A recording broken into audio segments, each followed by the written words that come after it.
Hi, I'm Kevin Quigley. Welcome to Tarot Off the Cuff. Jaymi Elford is a consummate tarot reader. She is practical and down to earth. She thinks about tarot, reading techniques, and the cards non-stop. Hi everyone, welcome to Tarot Off the Cuff. My name is Jaymi Elford. I am the author of Tarot Inspired Life and the Triple Goddess Tarot. Today's reading will be with the Triple Goddess Tarot, and our card for the day is the Magician. In the Triple Goddess Tarot, the Magician is also known as the Maiden card. She is the first time that we get introduced to our first true stage of the Maiden Mother Crone cycle. The Maiden is a younger woman seated in a park area with gardens all around her, forest in the back, and there's a path which forms a triple goddess moon around her. There are 4 piles of books planted at the 4 corners towards her feet, and each pile of books has one of the 4 minor arcana suits. So we have wands, swords, cups or chalices, and pentacles or discs, depending on what you follow in your tradition. I love the Magician card. In traditional Rider-Waite-Smith decks, this is a man who has a table full of those implements out in front of him, and he connects to them. He uses them to do his own will, from as above, from below. So his hands are pointed kind of like if you were going to do a staying alive movement. In the Triple Goddess Tarot, obviously we have a younger woman. To me, this card is all about stepping into your own power. It's about using the tools and the knowledge that you have to connect deeply to yourself, to your will. What is your core passions? For me, that's a lot of tarot, a lot of divination, as well as writing and a lot of creative arts. I've always been a writer. I have been driven since day one to kind of scribble names into books. I have a shelf over to my left here that bears that testament, with me writing names of either myself or my sister into books. I cringe thinking about that poor Edmund Duloc book. Sorry. So that is just one aspect of the Maiden card, aka the Magician card, to actively seek out your creative passions, to put what you like to do into place so that you end up with a shelf of your own works or your own creative art on cards, 78 cards. Another aspect of the Magician is to manifest. It is to bring your ideas and fruitions into this physical plane. So the Magician uses all of her tools. All of those 4 suits corresponds to one of air, earth, fire, and water to come together with her spirit, her intent. And from there, we get the ability to see her manifest these dreams that she has from her mind and from spirit into the physical plane. This could be raising children, or even planting gardens, physical gardens, to harvest their own food. There's a lot of different ways that you can use the Magician's energy and power to harness and manifest your desires.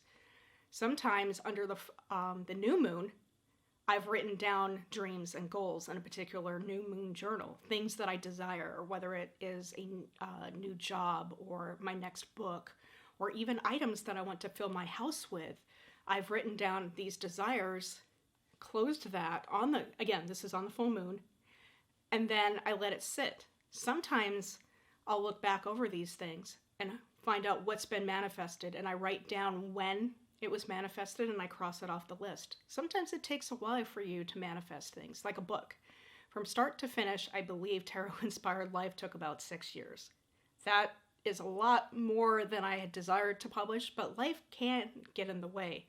Through that process, I wrote 3 different drafts. The first draft took me 30 days. The next draft took about a year because I had some good friends actually participate in the creation process, and they gave me feedback. From their feedback, I found a lot of errors, like you do, and then I found my voice needed to be stronger. So I rewrote the draft. I expanded upon a lot of the sections. I also took stuff out of the sections. And then with that 3rd draft, I felt confident enough that I had a good product that I could actually send to Llewellyn for publication. Of course, like I said, towards the end of that process, I ended up having some life issues, whether or not it was me getting hurt or losing friends of the family. I had my father passed, as well as several of our family pets, cats, that had passed. So creation can get messy. However, you have to have that willpower, that drive, the thing that gets you there, so that any stage of the way, even the darkest parts of it, those little bumps in the road, will help carry you through to manifest those goals into reality.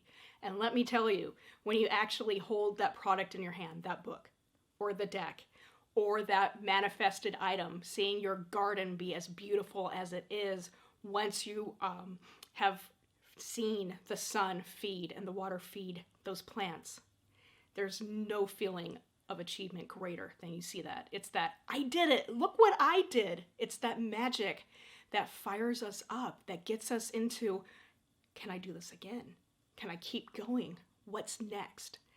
And that is all the power of the magician and the maiden. It's that excitement that, ooh, look at all this stuff I've learned, whether it's from books or just practicing over and over. In that image of the magician, aka the maiden in the triple goddess, she's kind of focused her energy, so she's going in and there are bubbles and things appearing around her. To me, that is the magic. That is her learning how to play with these tools to manifest the magic, to actually strive for more perfection.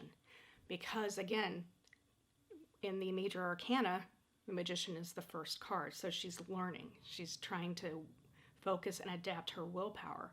It takes the rest of those 20 cards, 21 cards, depending on how you see the Fool, if the Fool is the beginning, or the actor through the end after the World card. So it takes a lot more steps for the manifestation to work. But the magician has to have that idea, has to have that drive, that desire that allows them to go, can this be done? Do I have what it takes? Even doing these recordings has been interesting.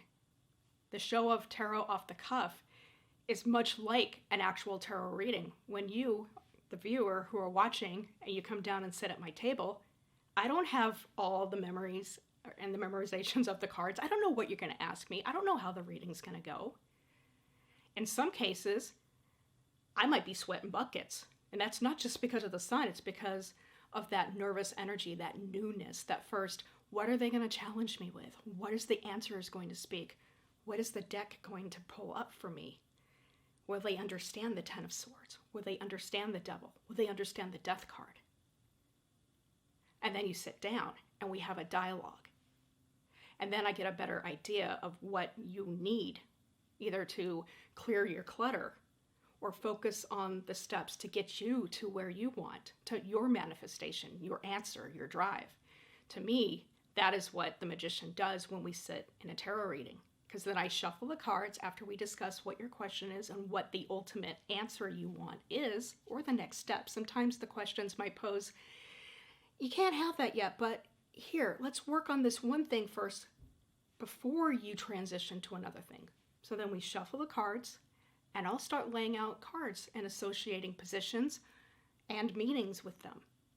That all comes from up here. There's no books next to me, there's no nothing.